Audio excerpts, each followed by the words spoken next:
Hello नमस्कार दोस्तों, मैं पी के वर्मा। आज हम पढ़ेंगे मैथ्स की क्लास की सेकंड सेमेस्टर की क्लास। हम पढ़ रहे थे चैप्टर नंबर 4 और चैप्टर नंबर 4 का जो नाम था पूर्ण संख्याओं पर संक्रियाओं के प्रगुण। यानी जो पूर्ण संख्याएं होती है तो उनकी जो ऑपरेशंस होती है, जो इक्वेशन होती है, उन इक्वेशन को सोल्व करने के जो नियम होते हैं, जोड़ने में, घटाने में, गुणा और भाग पर क्या क्या नियम होते हैं उन के बारे में हमने चर्चा की थी। उनके बारे में और अच्छे से समझना हो तो आप हमारी पिछली वीडियो देख लीजिएगा, उसमें आपको समझ में आ जाएगी। फिर भी कोई डाउट रहे तो आप कमेंट करके बता दीजिएगा। आज हम क्वेश्चन सॉल्व करेंगे जो हमने वे नियम सीखे थे। जैसे पहला क्वेश्चन है हमारे यहाँ पे, योग के नियम के अनुसार रिक्त स्थानों की पूर्ति कीजिए। तो यहाँ पे पूर्ति करनी है। जैसे पहला क्वेश्चन 285 प्लस 5 बराबर 5 plus dot dot dot dot. तो हमने पढ़ा था कि जब दो संख्याएं हो तो उनके अगर क्रम बदल दे तो योगफल में कोई परिवर्तन नहीं होता, जिसे हमने क्रम विनिमय का नियम कहा था। ये हमने सीखा था क्रम विनिमय।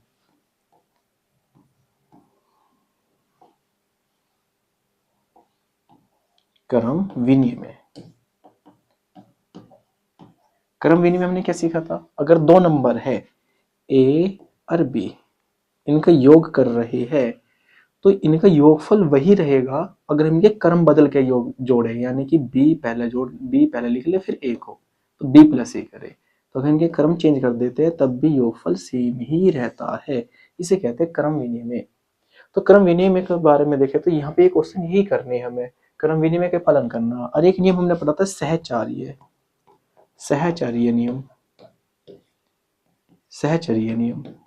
उसमें क्या था? अगर तीन संख्याएं या तीन पूर्ण संख्याएं ए बी सी, अगर तीन पूर्ण संख्याओं में से किन्हीं दो संख्याओं के जोड़ों को पहले जोड़ ले, जैसे हमने ए और बी को पहले जोड़ ले तो उनकी योगफल में तीसरी संख्या जोड़ दे तो वही योगफल रहेगा जब हम इनको बाद में, यानी कि जैसे ए प्लस बी प्लस सी, तो बी प्लस सी बराबर क्या होता है जी, इक्वल। तो ये बातें हमने सीखी थी।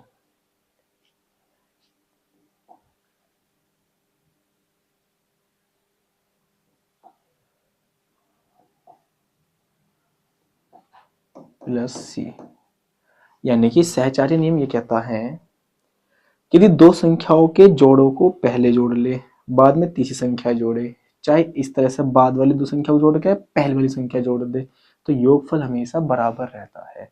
तो दो नियम सीखे थे हमने, सहचार्य नियम और क्रम विनिमय नियम। और इन्हीं सहचार्य नियम और क्रम विनिमय के नियम का ही हम पालन करेंगे और क्वेश्चनों को सोल्व करेंगे।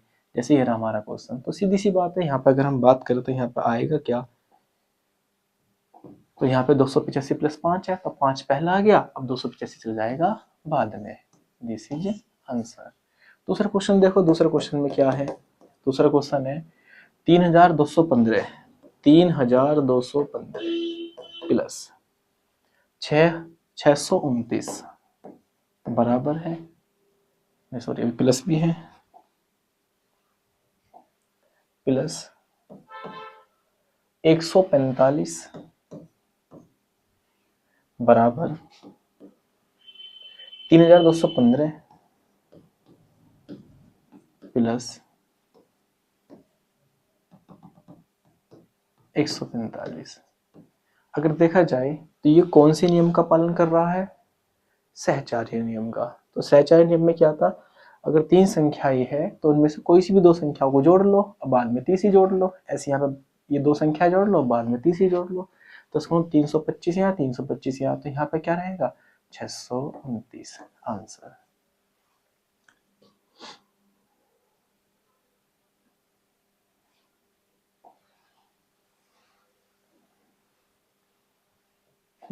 ऐसी अगर हम बात करें, यहाँ पे 0 प्लस 5125, तो यहाँ पे क्या जाओगा? 5125। कौन से नियम का पालन होगा? क्रम विनिमय का पालन। यहाँ पर देखा जाए तो यहाँ पे 1 2 3 तीन नंबर है, तीन नंबर में कौन सा नियम लगेगा? सहचार्य का नियम। जैसे 123 प्लस 465, और प्लस डॉट डॉट डॉट ये नंबर आ गया। देखो इसको करवा देते हैं हम फोर्थ क्वेश्चन को देखिएगा। Fourth question 123 plus 465 plus dot dot dot बराबर 456।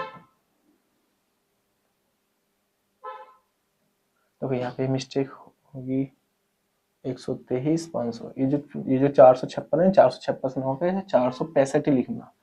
465 प्लस 123 और प्लस 591।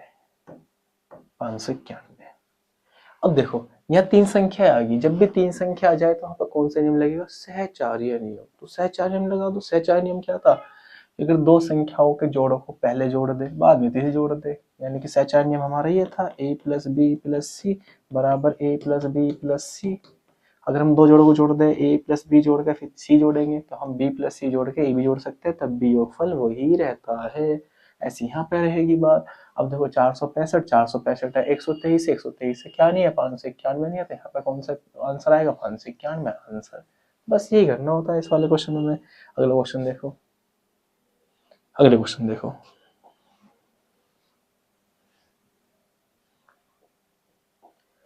निम्नलिखित में रिक्त स्थान भरिए तथा योग के नियम का नाम भी बताइए। देखो इस बार हमें क्या करना है, ये क्वेश्चन बहुत इंपॉर्टेंट है, ऐसा पेपर में आपके पेपर में आता है। तो इसमें करना क्या होता है, एक तो इनको जो फिल इन द ब्लैंक है यानी खाली स्थान है इसको एक तो फिल करना है, और एक कौन सा नियम आप लगा रहे हैं वो भी लिखना है। जैसे पहला क्वेश्चन देखो, फोर्थ का पहला question 63 plus dot dot dot बराबर 25 प्लस 63। तो मैंने आपसे पहले बताया जब दो संख्याएं होंगी तो कौन सा नियम लगेगा? क्रम विनिमय नियम। क्रम विनिमय नियम। तो दो संख्याएं है तो कौन से नियम से? क्रम विनिमय नियम से। क्रम विनिमय नियम से। तो क्रम विनिमय नियम से अगर हम बात करें तो 63 प्लस तो जो खाली स्थान है यहाँ पे, तो यहाँ पे कौन जाएगा? 25 बराबर क्या होगा? 25 प्लस 63 आंसर। बस ये बताने, अगर दो संख्याओं को क्रम चेंज हो रही है क्रम विनिमय, अगर तीन संख्याओं में जोड़े बना बना कर जोड़ा जा रहा है तो सहचार्य नियम। जैसे देखो यहाँ पे देखो, तो यहाँ पे दो ही संख्याएं है तो यहाँ 0 आ गया, अगला नंबर कौन सा आएगा? 5। क्रम चेंज हुए हैं तो कौन सा नियम लगेगा? क्रम विनिमय नियम। यहाँ पे देखो जाओ तीन संख्याएं है और तीन संख्या में दो दो यानी कि एक एक का जोड़ा बना के जोड़ा गया है तो कौन सा नियम लगेगा? सहचार्य नियम। जैसे यहाँ पे तीसरा देखो, तो तीसरे में अगर देखा जाए तो 15 प्लस 12 ब्रैकेट बंद फिर प्लस 17 बराबर 15 प्लस 12 ब्रैकेट स्टार्ट हो जाएगा और प्लस में डॉट डॉट डॉट डॉट। तो उसने यहाँ पूछा, तो यहाँ पूछा सिंपल सी बात है, तीन संख्याएं या जोड़े बना बना कर जोड़े जा रही है तो कौन सा नियम लगेगा? सहचार्य नियम। सहचार्य नियम। तो सहचार्य नियम से, सहचार्य नियम क्या कहता है? सहचार्य नियम ये कहता है अगर तीन संख्याएं है तो उनमें से एक जोड़ा यानी कि दो दो संख्याओं को जोड़ सकती है। तो जब ये 15 12 17 तो यहाँ पे भी क्या होगा? 15 12 17। तो स्टार्टिंग की दो संख्याएं जोड़ लो, बाद में यहाँ पे बाद वाली संख्या को जोड़ के फिर पहली संख्या को जोड़ लेंगे तो खाली स्थान पे यहाँ पे कौन आएगा? 17 आएगा आंसर। ठीक है। ऐसी अगर हम कौन सी बात करें, फोर्थ क्वेश्चन की बात करें, देखो तीन संख्याएं है, तीन संख्याएं में भी कौन सा नियम लगेगा? क्रम विनिमय ही, सॉरी सहचार्य नियम ही लगेगा। जैसे यहाँ 28 है, 112 है, 70 है, तो यहाँ 28 है, 112 तो यहाँ पे क्या आएगा? 170 आएगा। ठीक है। तो अगला क्वेश्चन देखो, पांचवा क्वेश्चन।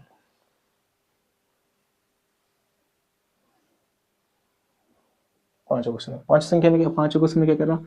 दो संख्याओं का योग 73 92 515 है, यदि उनमें से एक संख्या इतनी है तो दूसरी संख्या बताइए। तो दो संख्याओं का योग दे दिया, अब उनमें से एक संख्या कितनी दे दी? इतनी दे दी। तो हम यहाँ पे क्वेश्चन को लिख सकते हैं पांचवा कि पहली संख्या तो पहली संख्या उसने दे दी है, पहली संख्या कितनी दे दी? 50 595। 50 595, तो ये पहली संख्या है। अब वो कह रहा है दूसरी संख्या बताइए। अब दो संख्याओं का योग इतना दे दिया, तो मान लो कि माना दूसरी संख्या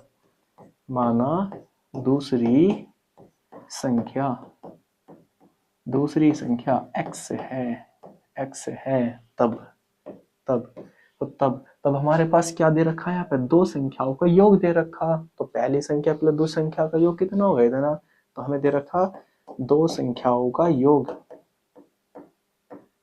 दो संख्याओं का योग। तो दो संख्याओं का योग दे रखा है 73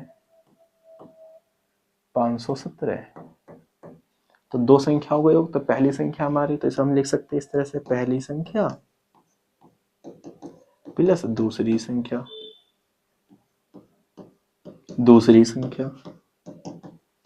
अब बराबर क्या होगा 73 517। अब पहली संख्या हमारी कितनी है, पहली संख्या हमारी 50 595 प्लस दूसरी संख्या हमने कितनी मान ली x बराबर 73 92 517। अब देखो इस नंबर को जब हम उस साइड लेकर जाएंगे, तो यहाँ पे प्लस में हो रहा था, तो उस साइड जाकर हो जाएगा माइनस का। तो x बराबर हो जाएगा 73 92 517 और माइनस 50 595। तो यहाँ क्या कर लेंगे, इस संख्या में से संख्या को घटा देंगे तो दूसरी संख्या निकल के आ जाएगी, तो घटा लो। 7 में से 5 गए, कितना बचा 2। फिर यहाँ हासिल ले लेंगे 11, 11 में से 9 गए, बचेगा कितना 2। यहाँ बचेगा 4, 4 में से 0 गया 4, और यहाँ बचेगा 2, 2 में से 0 गया 2, 9 में से 5 गए 4, और 3 में से 0 जाएगा 3, 7 में से 5 जाएंगे 2। तो दूसरी संख्या आ गई हमारे पास ये। This is answer. तो करना कुछ नहीं था, उसने कहा था कि दो संख्या इतनी है, उनमें से एक संख्या इतनी है, तो दूसरी संख्या को x मान लो। तो पहली संख्या प्लस दूसरी संख्या बराबर इनका योग दे रखा था, वो पहले से दिया था। छठे क्वेश्चन देख लीजिएगा। तो इतने अच्छे सिंपल क्वेश्चन मैथ में आते हैं, तो अब तो अच्छे नंबर से पास हो जाना चाहिए फिर। तो ये कह रहा है 97 32 557 और 10 500 789 संख्याओं में से कौन सी संख्या बड़ी है। तो बड़ी संख्या छोटी से कितनी अधिक है, ये भी उसने पूछा। तो देखो छठे क्वेश्चन में क्या पूछा, छठा क्वेश्चन देखो कितना सिंपल क्वेश्चन है, बस लैंग्वेज समझिए, लैंग्वेज में क्या कह रहा है वो कह रहा 97 32 557, यानी कि आप इसको कह सकते हो 97,32,557। और ये वाली संख्या एक हमारे पास संख्या ये है 10 500 789। तो इसे अगर देखा जाए तो 1,05,07,89। तो इसमें से कौन सी बड़ी है, सिंपल सी पता लग रहा है भाई, ये करोड़ में है और ये तुम्हारी किस में है 97 लाख में है। तो बड़ी संख्या कौन सी हुई, तो जिसकी तरफ को बड़ी संख्या हो तो उसकी तरफ को मुंह ऐसा ओपन कर दो, यानी कि 2 लड्डू इसकी तरफ को कर दिया क्योंकि बड़ा है, और एक लड्डू इसकी तरफ को रहने दिया कि छोटा है। तो कह रहा था तो इन संख्याओं में से कौन सी संख्या बड़ी है, तो बड़ी कौन सी संख्या है 1,05,07,89। कोई वाली संख्या बड़ी है, तो इसका मतलब हम कह देंगे बड़ी संख्या है, बड़ी संख्या है। तो बड़ी संख्या कौन सी है 1,05,07,89, ये संख्या बड़ी है। This is answer. अब उसने क्या पूछा, एक तो पूछा था कौन सी संख्या बड़ी है, जी बड़ी है संख्या, बड़ी संख्या हमने बता दी। अब बड़ी संख्या छोटी से कितनी अधिक है, अब ये भी पूछ रहा कि बड़ी संख्या जो है छोटी से कितनी अधिक है। तो बड़ी संख्या छोटी से अधिक है, छोटी संख्या से यानी कि छोटी संख्या से अधिक है। तो कितनी अधिक है, तो बड़ी संख्या जो हमारे पास दे रखी, उस बड़ी संख्या में से छोटी संख्या घटा देंगे और जो इतना भी आंसर आएगा वो उतनी अधिक होगी। तो माइनस कर लो, कौन सी संख्या घटा लो, छोटी संख्या 97,32,557 को घटा दो।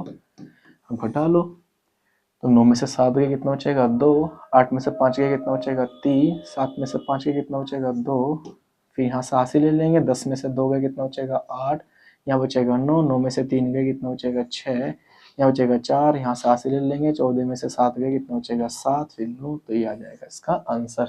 अगला क्वेश्चन हमारे पास 83 के अंकों को परस्पर बदलने पर, तो यानी कि जो इसके अंक है ना 83 के, बस यही आपस में क्या करने हैं, बदलने हैं। तो बदलने का देखते हैं क्या होता है। देखो भाई 83 के अंकों को परस्पर बदलने पर, तो 83 के अंकों को परस्पर, परस्पर का मतलब होता है आपस में, यानी कि आपस में, तो परस्पर क्या करना है, बदलने में। तो 83 के अंकों को परस्पर बदलने पर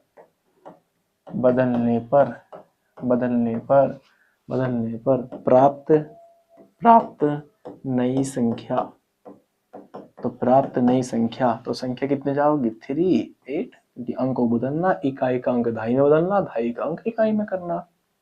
फिर कह रहा था मूल संख्या से घटाने पर, अब मूल संख्या से घटाने पर संख्या मिलती है, तो अभिष्ट संख्या, तो हमें कौन सी अभिष्ट संख्या चाहिए है, कौन सी संख्या चाहिए है, वो कह रहा मूल संख्या में से घटा दो, जो सी हमने अंकों को बदला, तो नई संख्या ही थी, नई संख्या को घटा दो, वो हमें क्या मिल जाएगी, अभिष्ट संख्या मिल जाएगी।